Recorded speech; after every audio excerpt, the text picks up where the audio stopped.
ఆ రోజు మీ ఇద్దరిని ఒప్పించి బలవంతంగా నేను చేసిన పెళ్లి ఇన్ని అనర్థాలకు దారితీస్తుందని నేను ఊహించలేదు. ఇందరూ ఇన్ని విధాల బాధపడడానికి కారణం నేనే. బాధపడకండి మామగారు, విధివ్రాతను ఎవరు తప్పించగలరు? అసలు శారదకు అలా మతిపోతుంది అనుకున్నావా? రాధని నేను పెళ్లి చేసుకుంటాననుకున్నావా? మతిపోయిన శారద మళ్ళీ మామూలు మనిషిగా తిరిగి వస్తుంది అనుకున్నావా? అమ్మ తిరిగి వచ్చిందని ఆనందం కన్నా పిన్నిలా అయిపోయిందని ఆవేదన ఎక్కువైంది. అమ్మ రాకపోయినా బాగుండేది. అవును పిన్ని, ఎన్నాళ్ళు ఈ ఘోరాన్ని చూస్తూ భరించమంటాం. అమ్మతో నిజం చెప్పేస్తాను. సాగర్, ఏమిట్రా మాటలు? తెలిసే మాట్లాడుతున్నావా? అన్నీ తెలిసే మాట్లాడుతున్నాను. కట్టుకున్న భర్త కళ్ళ ముందే నుదురు పుట్టు చెరిపేసుకునే విధవరాల్లా నటించాలంటే ఒక స్త్రీ మనసు ఎంత కుమిలిపోతుందో తెలిసి మాట్లాడుతున్నాను. తాళి కట్టిన భార్య తన కళ్ళ ముందే మొగుడు చచ్చిందల్లా తిరుగుతూ ఉంటే చూస్తూ భరించాల్సిన క్రమం పట్టిన ఆ భర్త మనసు ఎంత తలడిల్లిపోతుందో తెలిసే మాట్లాడుతున్నాను. తల్లి తండ్రి ఉన్న వాళ్ళని చూడాలనే ఆశ తప్ప చూసే అవకాశం లేని ఒక చంటి కుర్రాడు మనసు ఎంత వెలవెల్లాడిపోతుందో తెలిసే మాట్లాడుతున్నాను. ఇప్పుడు ఏమైంది? ఎందుకు ఇలా తొందరపడుతున్నావు? తొందరపడక ఏం చేయమంటావు? ఇంకా ఎంతకాలం చిన్న నా స్థితిలో ఉంచమంటావు? ఎవరా చిన్నగాడు? ఎవరా చిన్నగాడు? ఎందుకు నాకు అబద్ధం చెప్పారు? అసలు ఏం జరుగుతుంది? రాధా, మాట్లాడు. నాన్న, నాన్న మీరేనే చెప్పండి.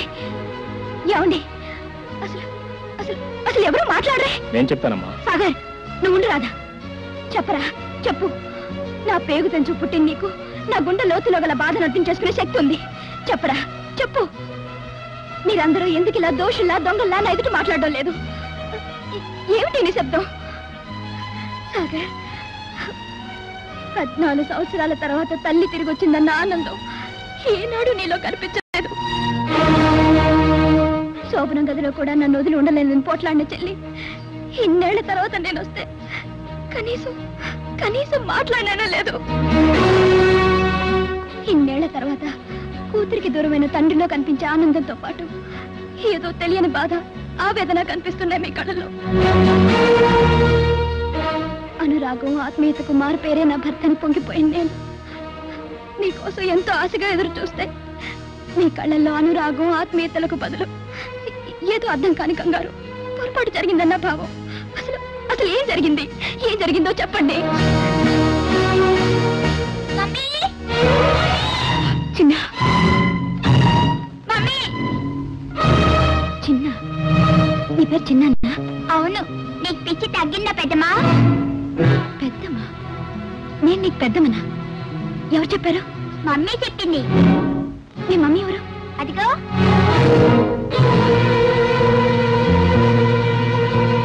మరి మీ డాడీ? ఇదిగో. డాడీ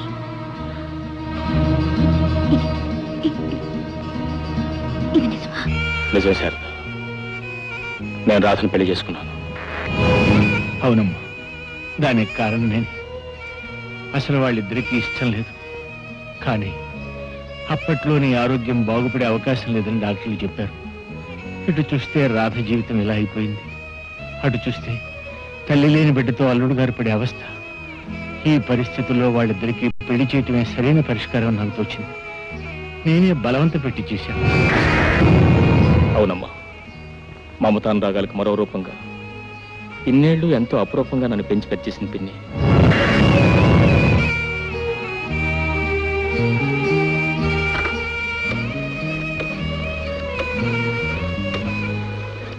హలో డాక్టర్ అంకుల్, నేను సాగర్ని మాట్లాడుతున్నాను. అమ్మ ఏమిటో వెర్రి చూపులు చూస్తుంది, ఎవరితోనూ ఏమీ మాట్లాడటం లేదు. మా అందరికీతో భయంగా ఉంది. ప్లీజ్ మీరు వెంటనే బయలుదేరి రావాలి.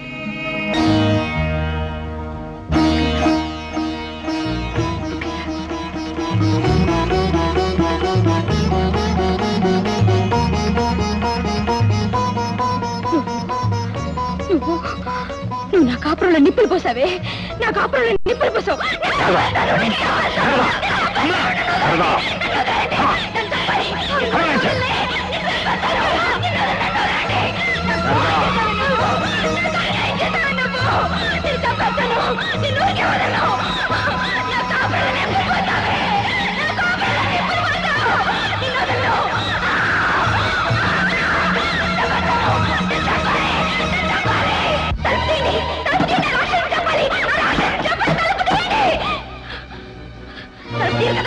తీరు కదా, నేను తీసుకుంటాను. నాకు తెలీదా?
ఏంటి అలా చూస్తావు?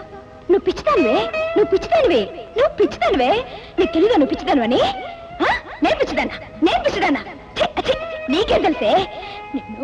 నిన్నేం చేస్తాను చూడవే. చచ్చిపోయింది, చచ్చిపోయింది.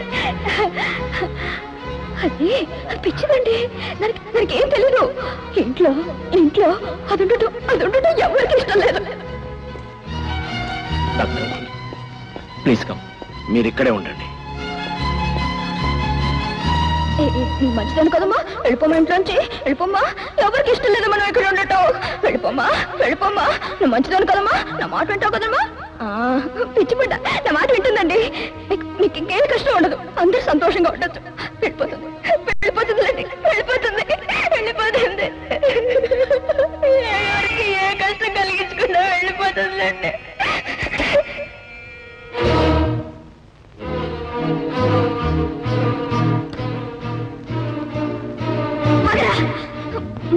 ముందుకు చోటు చంపేస్తారు. ఆగవా? ఆగు కదా.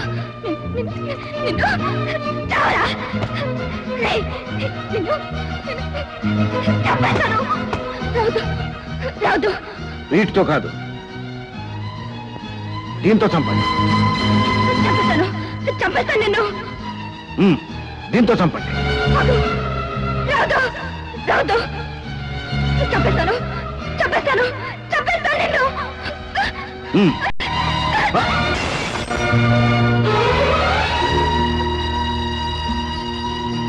మీకు అసలు పిచ్చి లేదు.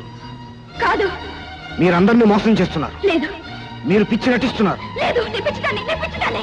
ఏ పిచ్చిది ఇలా అనదు. మీరు పిచ్చివారు కారని ఇప్పుడు అందరూ చెప్పేస్తారు.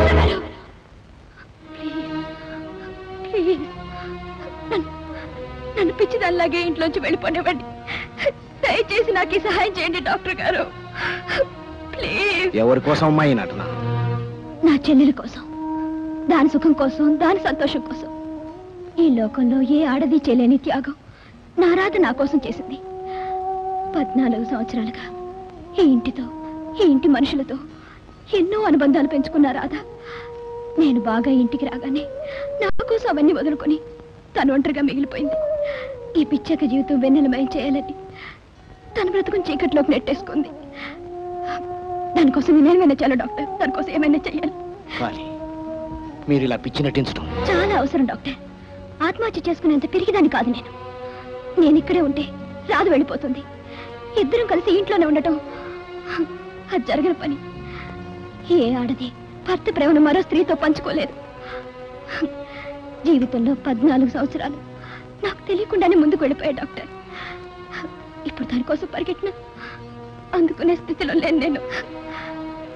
అందుకని బాగా ఆలోచించే ఈ నిర్ణయం తీసుకున్నాను. కానీ మీ నిర్ణయం మరింకేం చెప్పకండి డాక్టర్. డాక్టర్, నాకు పునర్జన్మనిచ్చిన మీరు దయచేసి నాకు ఈ సహాయం చేయండి. మిగిలిన నా జీవితాన్ని మీ హాస్పిటల్లోనే ఏ ఆయాగానో గడిపేస్తాను.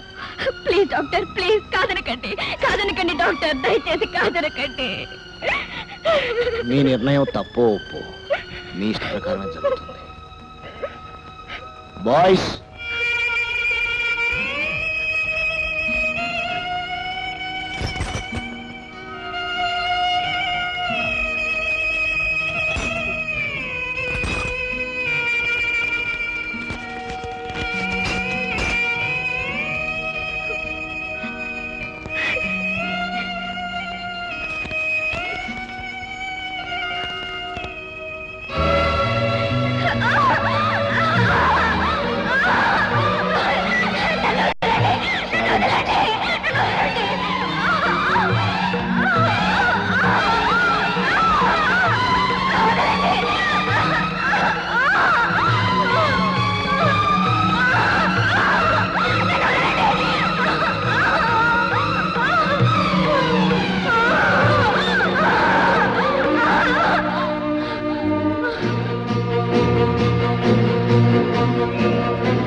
ఏమండి?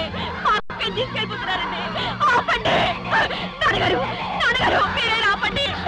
అక్కయ్య, ఏమండి? హాయిగా ఉండండి.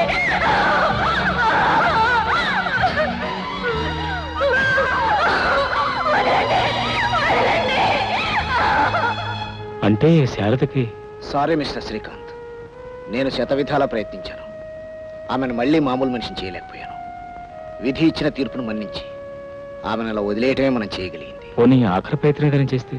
ఈ పరిస్థితుల్లో ఆమెను డిస్టర్బ్ చేయడం మంచిది కాదు. ప్లీజ్.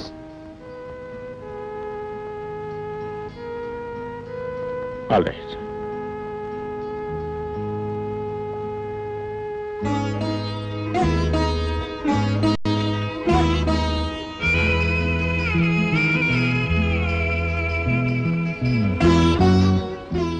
ఏమండి? బాబు పదండి వెళ్దాం.